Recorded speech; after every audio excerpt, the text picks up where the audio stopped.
नमस्कार। यहाँ आए सभी अधिकारियों को सादर प्रणाम। उन्होंने मुझे ये मौका दिया यहाँ पे खड़े होने का और आप लोगों से बात करने का।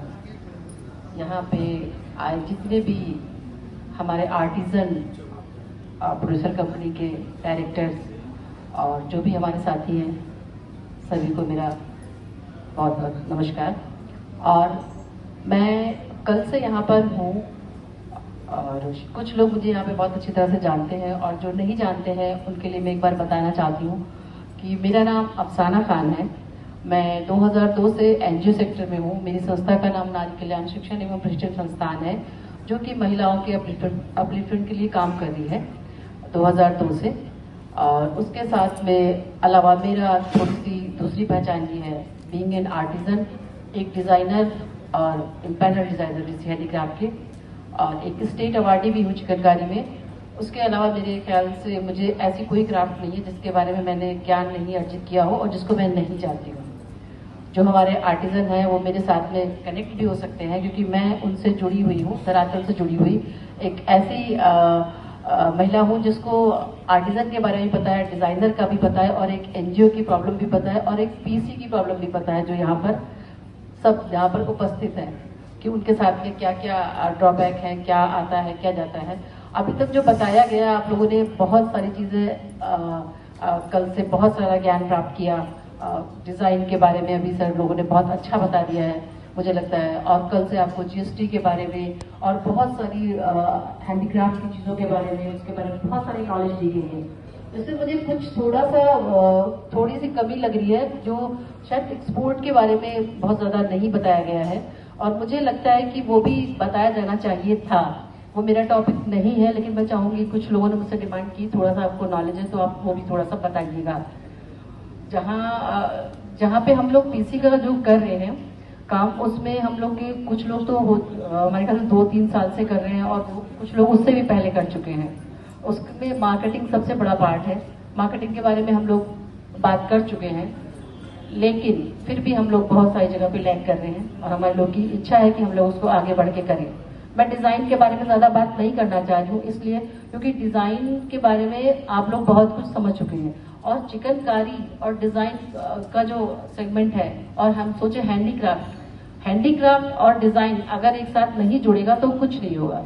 जैसे कि मैं जिस क्राफ्ट में हूँ, मुझे लगता है कि मैं हर क्राफ्ट के बारे में जानती हूँ, और शायद ही कोई ऐसी क्राफ्ट होगी, देश विदेश की भी कुछ क्राफ्ट के बारे में मैंने अब ज्ञान प्राप्त किया है, बिकॉज मैं ऑल ओवर वर्ल्ड में ट्रैवल करती हूँ टाइम टू टाइम। जैसे कि चाइना है, दुबई है, आपका नेपाल है और यूएस है। इन सब जगहों पे मैंने कुछ अपना छोटा मोटा एक्सपोर्ट किया भी है, बहुत ज़्यादा बड़ा नहीं। और उसी तरह से मैं समझती हूँ यहाँ पे जितनी भी आर्टिजन बैठे हुए हैं वो सब हमारी तरह आर्टिजन है। मैं चिकनकारी की हूँ, मेरे ख्याल से ये लोग बहुत सारी चीज़ें जानते हैं जिनको मैं नहीं जानती। जैसे कि ये डंठल का काम मैं नहीं जानती, ये गेहूं के डंठल से इन्होंने बनाया, क्या सुंदर डिजाइनिंग है, क्या बहुत डिफरेंट कुछ बना के रखा हुआ है, तैयार किया है। हम छोटा सा अपना एक सफर है हमारा, उसके बारे में भी हम आपसे बात करना चाहते हैं। जैसे कि मैं क्या थी, मैं एक छोटे सी घर से एक उससे आई हुई एक पढ़ी लिखी महिला थी, लेकिन मुझे इंटरेस्ट था एम्ब्रॉयडरी का, चिकनकारी को करने का, कढ़ाई करने का। मैं छोटे 10th क्लास में थी, तब से मैं ये काम कर रही हूँ, और जिसके लिए मुझे बहुत सारी दिक्कतें भी आई, क्योंकि मेरे घर में मेरे मम्मी मुझे नहीं चाहती थी कि मैं वो करके पढ़ाई छोड़ के उसमें ध्यान दूँ, वो करूँ। लेकिन हमारे एक छोटी सी एक स्टोरी से कहते हैं ना कि हम लोग उसको अपने आर्टिजन के साथ रिलेट होना चाहते हैं कि मेरे नाना जमींदार थे, और मैं गांव में जब जाके देखती थी कि उनके पीछे जो बहुत सारे मजदूर रहते थे और उनकी बीवियां रहती थी, फैमिली को बहुत सारी उनकी रहती थी, और जो काम करते थे रात में आते थे लौट के, तो उनकी कई सारी औरतों को वो लोग मारते थे आके रात में। तो मैं सुबह जाके पूछती थी, ये क्या है, तुम लोग पीट क्यों रहे हो इनको, मार क्यों खाती हो? कहती थी, पैसे इतने शराब पी लेते हैं और जो पैसा आता है उसको खर्च कर देते हैं, और हम लोगों को रात में जब पैसे मांगते, खाने के लिए मांगते, तो ये लोग हम लोगों को मार के सुला देते हैं। तो मैंने कहा, तुम लोग, मैंने लखनऊ में देखा है लोग चिकनकारी करते, तुम लोग क्यों नहीं करती? औरतें खुद ही कमाती हैं, बहुत अच्छा कमा लेती हैं, अपना घर चला लेती हैं। तो वो कहती, वैसा कुछ हमारे पास है नहीं। और उसके लिए मैंने उन लोगों को यहाँ लखनऊ वापस आने के बाद मैंने यहाँ पे, हाँ, ये जो राजा कोटवारा के एक वो थे, उनके वहाँ हमारी फ्रेंड काम करती थी, उससे उसकी मम्मी भी काम करती है। तो मैंने कहा कि तुम मुझे कुछ ऐसा सिखा दो जिससे मैं उनको भी सिखा सकूं। मैंने तब चिकनकारी उनसे सीखी और उस गांव में जाके सिखाई, और सिखाने के बाद उन लोगों को यहाँ लखनऊ की मार्केट से और उनसे जुड़वा दिया। इस तरह से उनका भी रोजगार शुरू हो गया। मुझे लगा ये बहुत अच्छी चीज़ है, हम इसको कर सकते हैं। मैंने फैशन डिजाइनिंग की, मैंने MBA किया, और आज की डेट में हम यहाँ पे हैंडीक्राफ्ट से 2009 से जुड़े हैं एज ए डिजाइनर।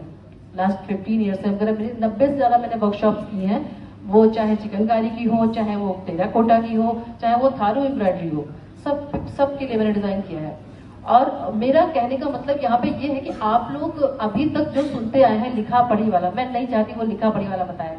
जैसे कि हम चाहते हैं कि हमारा जो PC का जो मैटर है, जो हमारा PC हम लोगों ने बनाया है, प्रोड्यूसर कंपनी, उसको हम कैसे आगे बढ़ा सकते हैं, उसको कैसे हम अपने धरातल से ऊंचा ले जा सकते हैं। उसके लिए हम लोगों को सबसे ज्यादा जो करना है, अब हम लोग उसको ले जाके एक एक्सपोर्ट लेवल पे ले जाना चाहिए।